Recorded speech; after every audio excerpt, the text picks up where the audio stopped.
Next question says अपना सवाल है, कहता है let T A and T B with the final temperature of the sample A and B respectively in the previous question. एक बार previous question को भी रिवाइज कर लेते हैं। प्रीवियस क्वेश्चन कहता है two samples A and B are initially kept in the same state, उनकी same state P V T same है आपका। The sample A is expanded through adiabatic process, आपका ए को हमने एडियाबैटिक एक्सपेंशन किया, sample B through isothermal process और B को हमने आइसोथर्मल प्रोसेस किया था। द फाइनल वॉल्यूम्स हमें दिया हुआ है of the samples are the same. तो प्रीवियस क्वेश्चन में प्रेशर कंपेयर करना था, इस वाले में टेम्परेचर कंपेयर करना है। तो हमें बताना है कि आपका ए प्रोसेस है जिसमें एडियाबैटिक एक्सपेंशन हुआ है, बी है जो आइसोथर्मल प्रोसेस है, आइसोथर्मल एक्सपेंशन है। क्या टेम्परेचर ए का जो फाइनल स्टेट आएगी और गिवन है कि हमें वॉल्यूम सेम है, तो क्या आपका टी ए जो है टी बी से कम होएगा, बराबर होंगे या ज़्यादा होएगा, या relation can not be deduce. Now इसको करने के दो तरीके हैं। पहला तरीका ग्राफिकल तरीका है, उससे मैं आपको ग्राफिकल तरीका और उसके बाद P V equal to NRT अपनी जो आइडियल गैस इक्वेशन है उससे करेंगे। और अगर आपने उस तरीके को कहा कि सर हम कैसे मान लें, आप कह रहे हो सिर्फ इस बात पे मान लें, अगर ऐसा है तो फिर हम मैथ्स यूज़ करके एनालिटिकल मेथड देखेंगे। दोनों तरीके मुझे आते हैं, अब आपको भी आ जाएंगे। तो सबसे पहले तो देखना इसको अगर हम पीवी डायग्राम बनाएं, ठीक है, मैं आपको पूरा ही थ्योरी इसकी एक बार रिवाइज करवा देता हूँ। पीवी डायग्राम बनाया और अगर आपका प्रेशर मान लो इनिशियल कंडीशन जो थी और वही आपका प्रेशर कांस्टेंट रहता है। So let's say initial condition आपकी पी नॉट, वी नॉट और टी नॉट, ये आपका इनिशियल पैरामीटर्स है, ये आपकी इनिशियल स्टेट है। तो अगर ये आपका प्रेशर कांस्टेंट रहेगा, लेट्स से पी नॉट ही आपका प्रेशर है, सो उस सिनेरियो में हम लिख सकते हैं कि आपका ये वाला प्रोसेस जो है this will be isobaric process.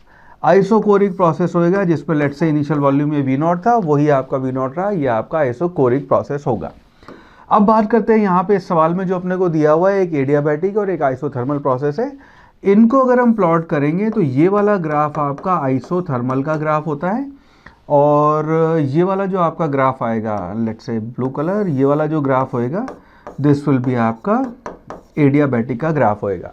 और जो आपकी फाइनल स्टेज होगी, पिछले सवाल में हमने इसको कैलकुलेट किया हुआ है, फाइनल जो आपका प्रेशर आएगा, सो आइसोथर्मल है, आइसोथर्मल कौन सा था अपना सेकंड प्रोसेस, तो ये आपका पी बी होएगा और ये वाला जो आपका फाइनल प्रेशर आया ये पी ए होएगा और ये ए पे जो आपका प्रेशर होएगा जो कि आपका एडियाबैटिक प्रोसेस है उसकी वैल्यू आपकी कम आएगी। ये आपका सिनेरियो होएगा।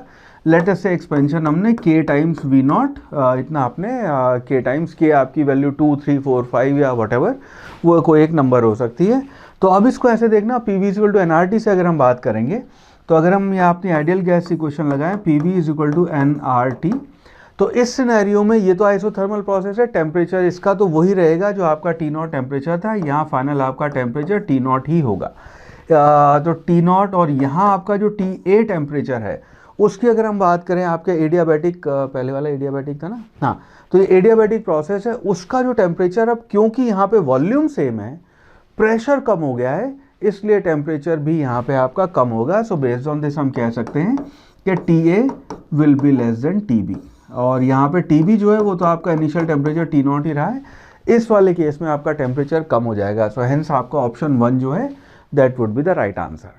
तो अगर तो आप इस आंसर से, इस एक्सप्लेनेशन से सेटिस्फाइड हैं, वेरी नाइस, नहीं है तो अब इसको एनालिटिकल मेथड देखते हैं। इसका दिस इज द मेथड 2 और इसको एक बार साबित करते हैं कि एक्चुअली टेम्परेचर की वैल्यू कम क्यों आएगी, हाउ आर वी सेइंग कि एक्चुअली वैल्यू कम होएगी। ठीक है, अब इसको ऐसे देखना, अगर हम एडियाबैटिक पहला जो आपका प्रोसेस है ए, उसके लिए अगर हम एडियाबैटिक इक्वेशन लिखें तो आपका जो ए प्रोसेस है विच इज़ एडियाबैटिक, उसके आप इक्वेशन लिखते हैं P V to the power gamma is equal to some constant, और अगर इसी इक्वेशन को हम कन्वर्ट करें अपने टेम्परेचर और वॉल्यूम के टर्म्स में तो हम लिखते हैं T V to the power gamma -1 is equal to some constant, ये आपकी इक्वेशन आती है एडियाबैटिक की।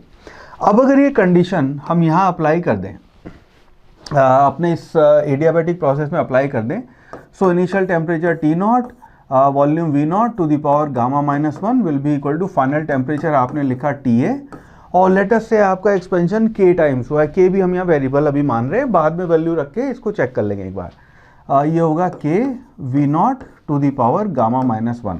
ना इसको जब हम एक्सपेंड करेंगे तो आएगा के टू दी पावर गामा -1 और V naught to the power gamma -1, वो यहाँ पे कैंसिल हो जाएगा। तो विच मीन्स हम लिख सकते हैं T A will be equal to T not divided by K to the power gamma -1। Now इस केस में गामा जो है उसकी वैल्यू आपकी, ये ध्यान रखना, गामा की वैल्यू जो आपका CP/CV का रेशो है उसकी वैल्यू हमेशा 1 से ज़्यादा होगी। तो ये जो आपका डिनोमिनेटर आया इसकी वैल्यू जो है कि आपकी 1 से ज़्यादा होगी, यानी कि TA जो है T0 से कम आएगा।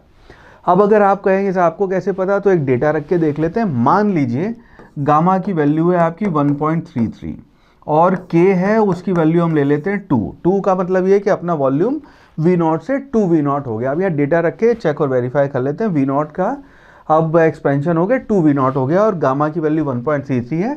तो उस केस में TA जो है आप TA जो है आपका टेम्परेचर एडियाबैटिक में final temperature, that will be equal to T0 divided by K की वैल्यू 2 टू दी पावर 1.33 -1, यानी कि इसकी पावर हो जाएगी 0.33। अब इसको कैलकुलेटर लेके आप सॉल्व करेंगे तो ये वैल्यू आ जाएगी TA will be equal to T0 divided by 1.257। अब ये या तो कैलकुलेटर से चेक कर लो या मैं कह रहा हूँ इसलिए मान लेना, ये आपके TA की वैल्यू आ जाएगी और ये T0 से कम है। नाउ अब इसको ऐसे देखें कि अब अगर हम यहाँ पे मान लो